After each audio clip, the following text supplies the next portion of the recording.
Wyciek ropociągu w Polsce. Dronopad Ukrainy trafia kolejne rafinerie Rosji, zagrażając jej niedoborem benzyny. Świat będzie potrzebował nowych węglowodorów w razie spowolnienia transformacji. Jest 11 sierpnia 2025 roku. Nazywam się Wojciech Jakubik, a to jest codzienny przegląd informacji sektora energetycznego i paliwowego Energy Drink. Zapraszam.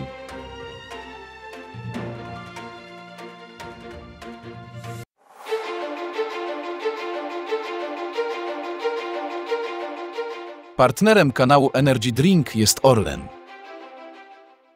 Zaczynamy jak zawsze od informacji dnia. Sierpień to miesiąc pożogi rafinerii rosyjskich przed szczytem Trump-Putin. Ukraińcy dokonali w sierpniu szeregu trafionych ataków na rafinerie rosyjskie w czasie, gdy wraca widmo niedoborów benzyny w Rosji przed szczytem Trump-Putin na Alasce. Źródła wywiadu wojskowego Ukrainy podały, że 10 sierpnia drony ukraińskie uderzyły w zbiornik rafinerii Łukoil Uchta-Neftepererabodka, znajdującej się około 2000 km od granicy z Rosją. Moc przerobowa tego obiektu to 7 milionów ton rocznie.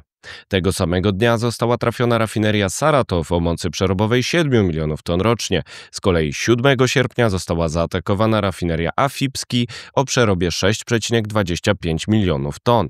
2 sierpnia dronopad Ukrainy dosięgnął rafinerii Riazań 17,1 milionów ton rocznie przerobu oraz Nowokujbyszewsk 8,8 milionów ton rocznie. Te obiekty odpowiadają razem za niespełna 20% mocy przerobowych w Rosji. Nie jest jasne, jaka część została zniszczona. Rosjanie wprowadzili 28 lipca miesięczny zakaz eksportu benzyny ze względu na rekordowe ceny tego surowca na rynku hurtowym. Komersant informował o rekordzie 77 tysięcy rubli za tonę benzyny AI-95 na giełdzie Spimex. Wysokie stopy procentowe zniechęciły w tym roku producentów do gromadzenia zapasów przez drogie pożyczki na zakupy. Sezonowy wzrost zapotrzebowania w okresie zbioru plonów oraz wakacji w połączeniu z zakłóceniem pracy rafinerii podnoszą ceny do rekordów. Źródła Reutersa przekonują, że sam zakaz może nie wystarczyć do obniżenia cen, a producenci mogą zostać zmuszeni do opóźnienia przerw technicznych rafinerii i zwiększenia podaży benzyny na rynku. Tymczasem naprawy po dronopadzie Ukrainy mogą potrwać do 6 miesięcy. Analitycy Reutersa przewidują, że wysokie ceny mogą się utrzymać we wrześniu i spaść w październiku, gdy sezonowe zapotrzebowanie spadnie. Sierpniowa seria ataków Ukrainy na rafinerię Rosji odbywa się przed szczytem prezydentów Donalda Trumpa i Władimira Putina, który ma się odbyć na Alasce 15 sierpnia. Przywódcy tych krajów mają omówić warunki zawieszenia broni po inwazji Rosji na Ukrainie. Prezydent Trump zasugerował możliwość wymiany terytoriów. Prezydent Ukrainy Wołodymyr Zełenski zastrzegł, że jego kraj nie odda ziemi okupantowi. Możliwy jest jednak jego udział w wydarzeniu na Alasce. Trump spotka się z Putinem pomimo zakończenia 8 sierpnia terminu na osiągnięcie porozumienia w celu uniknięcia ceł 100% na dostawy ropy rosyjskiej do krajów trzecich. Podobne cła zostały już nałożone na Indię.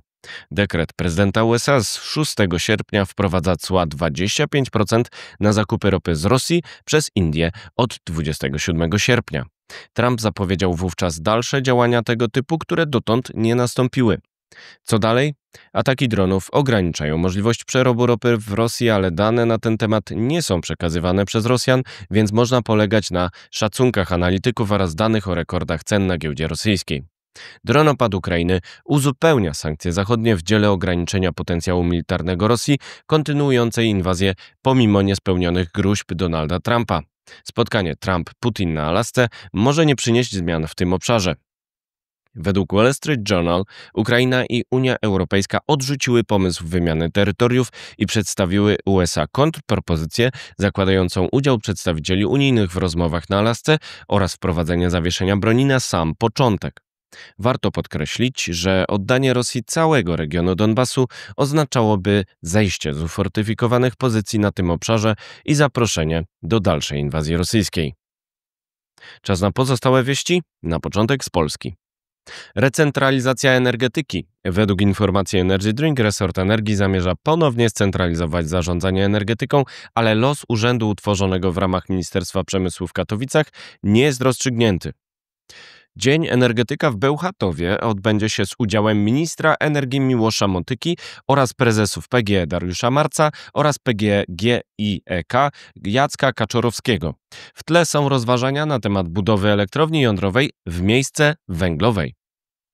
Od podpisu prezydenta zależy los liberalizacji przepisów. Ustawa wiatrakowa budzi poważne wątpliwości, ocenił w Polsat News szef Kancelarii Prezydenta RP Zbigniew Bogucki. Wyciek ropociągu nastąpił koło Płocka 9 sierpnia. Według PERN nie nosi na razie znamion sabotażu. Nie ma zagrożenia dostaw. Przyczyną może być zatem na przykład zły stan techniczny. Teraz wieści z Europy. Transatlantycki deal jądrowy. Technologie reaktorów oraz paliwo jądrowe mają odpowiadać za lwią część układu handlowego USA-Unia, który ma sięgnąć wartości 750 miliardów dolarów w następnych 3 latach. Może mieć wpływ na wybór drugiego partnera w Polsce. Unia Europejska i Ukraina razem domagają się od USA nowych sankcji wobec Rosji przed szczytem Trump-Putin na Alasce. Amerykański prezydent nie spełnił groźby ceł 100% na dostawy ropy rosyjskiej do krajów trzecich. Wprowadzenie mechanizmu obciążającego emisję CO2 towarów z krajów trzecich, czyli CBAM, uderzy w kraje kandydujące do Unii Europejskiej, bo według Euractiv nie są w stanie spełnić wymogu wyłączenia na rok. Jeszcze wieści ze świata. Renesans jądrowy w USA. Terra Innovatum, Terrestrial Energy oraz Eagle Energy Metals chcą zebrać ponad $0,5 miliarda na inwestycje w budowę nowych reaktorów jądrowych w USA. Amerykański Westinghouse zapowiada budowę 10 reaktorów AP1000 w 25 lat. Luka podażowa zwiększa presję na poszukiwania. Według Wood Mackenzie świat będzie potrzebował o 5% więcej ropy rocznie w połowie lat 30. przez spowolnienie transformacji energetycznej. Oznacza to, że musiałby odkryć do 2050 roku ponad 100 miliardów baryłek ropy i gazu. To wszystko w materiałach przygotowanych dzisiaj. Następna oczywiście już jutro, bo koniec urlopu, więc zapraszam Państwa serdecznie. Do zobaczenia, do usłyszenia.